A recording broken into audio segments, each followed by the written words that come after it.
La palabra con nosotras, con nosotros. Una reflexión de la palabra cotidiana en diálogo con el acontecer de la comunidad.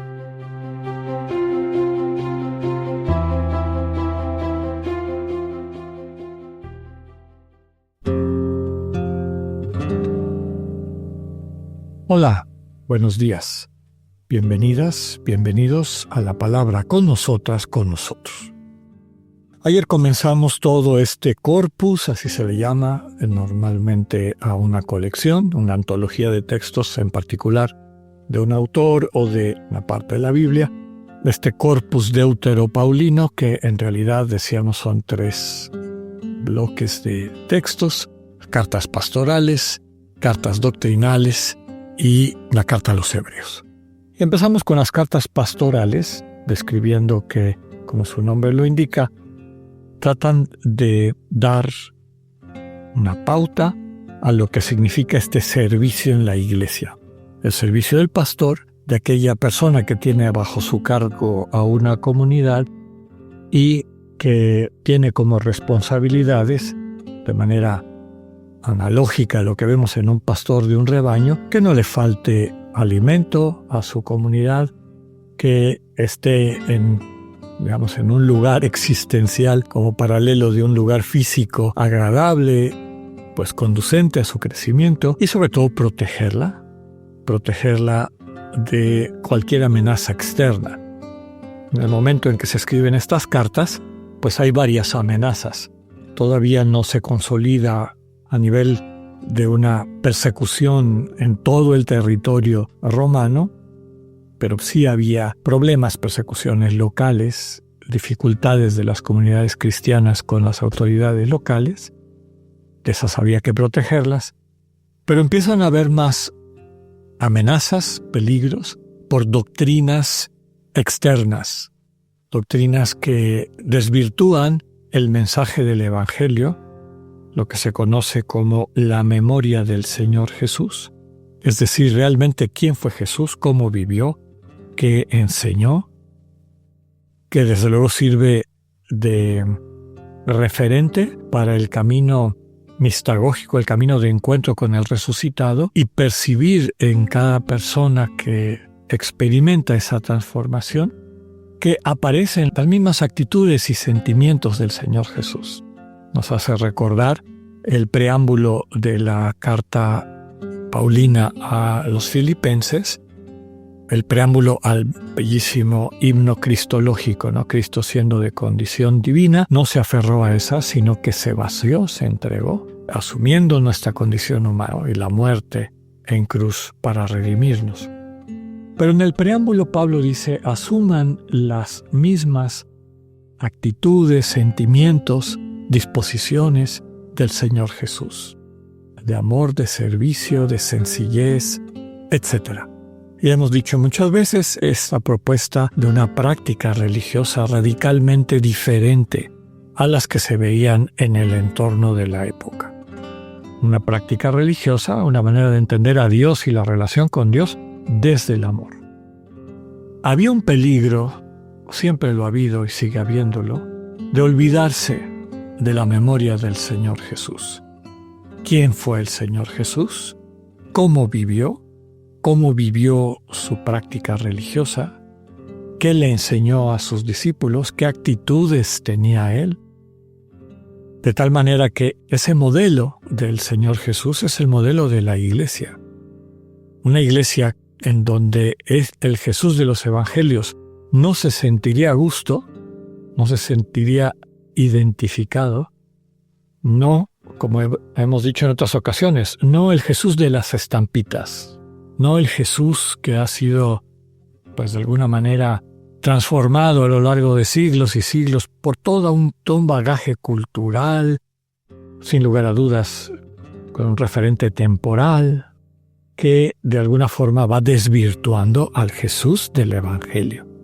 Entonces, claro, el Jesús de las estampitas, pues sí puede estar muy a gusto, muy presente en algunas de las situaciones que con el tiempo se fueron concretando en la iglesia. Pero el Jesús del Evangelio, el Jesús que nos transmite el texto de los evangelios canónicos, siempre habría que preguntarnos, estaría a gusto en este entorno?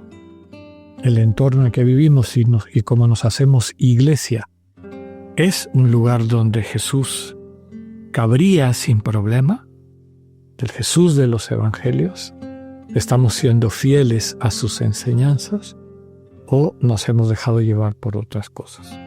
Ese peligro ya existía en este tiempo de la segunda y tercera generación cristiana.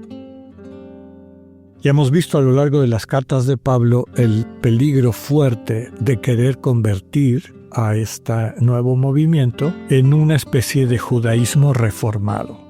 Lo que ya mencionábamos, los misioneros que venían de la iglesia de Jerusalén, en particular del partido más conservador, liderado por Santiago, el pariente del Señor, que afirmaban, creían que para salvarse, la gente tenía que adoptar la ley, la Torá judía, y desde luego como se interpretaba en aquel entonces. Hemos dedicado un tiempo para presentar cómo Pablo distinguía la ley con mayúscula de la ley con minúscula. Pero bueno, esta corriente conservadora, digamos, judaizante, del cristianismo de origen judío, pues afirmaba y consideraba que uno se tenía que hacer judío observante para poder alcanzar la salvación.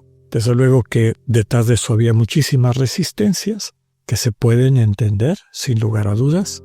Resistencias a una cultura y una práctica en la cual habían nacido, no solo ellos, sus padres, sus antepasados, todo un referente histórico de qué era lo que estaba bien, cómo ser fiel a Dios, el orgullo inclusive de ser aquellos que habían resistido a todas las iniciativas de helenización de los príncipes, de los reyes que tomaron el poder después de la muerte de Alejandro Magno, los Antíocos, o los herederos de Antíoco, este general, que quisieron helenizar, es decir, convertir a la cultura griega, incluida su religión, a todo el entorno, y la resistencia del pueblo judío, resistencia con martirio. Tenemos textos en el libro de Daniel y en el libro de los dos libros de los Macabeos de personas que prefirieron morir antes que traicionar a su práctica de la ley. Pues imagínense, es natural que digan, ¿cómo que ahora eso ya quedó atrás? ¿Cómo que ahora da igual que comamos lo que sea? ¿Cómo que ahora me puedo sentar a comer con un incircunciso? Es decir, con alguien que no pertenece a esta manera de entender el mundo y de practicar. ¿Acaso nuestros antepasados estaban mal? ¿Los que antes eran héroes ahora ya no son? No es algo sencillo. No es algo sencillo. Eso solo se puede vivir desde el encuentro con el resucitado y la experiencia del amor de Dios en Cristo que transforma los corazones de forma radical. Quien a través de ese encuentro interpersonal ve sanadas las heridas de su historia personal y a veces también familiar, grupal, la historia de desamor, y se encuentra con esta fuente permanente de amor que es el Dios vivo, pues no le cuesta nada dejar muchas de estas prácticas, porque se da cuenta de lo verdaderamente importante, la manera en que realmente somos fieles a Dios y a su proyecto. Y esto vinculado al amor al prójimo, al servicio, a la construcción de comunidades donde las personas se aman, se reconocen, se convalidan y además sienten la vocación de compartir esa bendición en la que viven con la gente que les rodea. Pero conocedores, conocedoras del dinamismo del amor saben que no lo pueden imponer. Son comunidades que dan testimonio, comunidades que proponen, nunca comunidades que imponen. Bueno, entonces el primer peligro era estos grupos conservadores, judaizantes, que querían convertir a todos los cristianos en judíos y en la práctica de la ley. Ya hemos dicho con mucha claridad por qué eso falsifica el mensaje cristiano y pervierte este camino de redención que Dios nos muestra en su Hijo encarnado.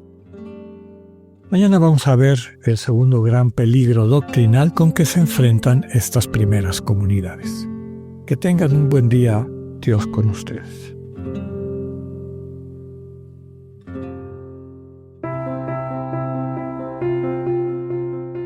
Acabamos de escuchar el mensaje del Padre Alexander Satirka. Escúchalo de lunes a viernes a las 8:45 de la mañana por Spotify o por radioiberoleón.com. Esta es una producción del ITESO, Universidad Jesuita de Guadalajara y Radio ITESO 95.1.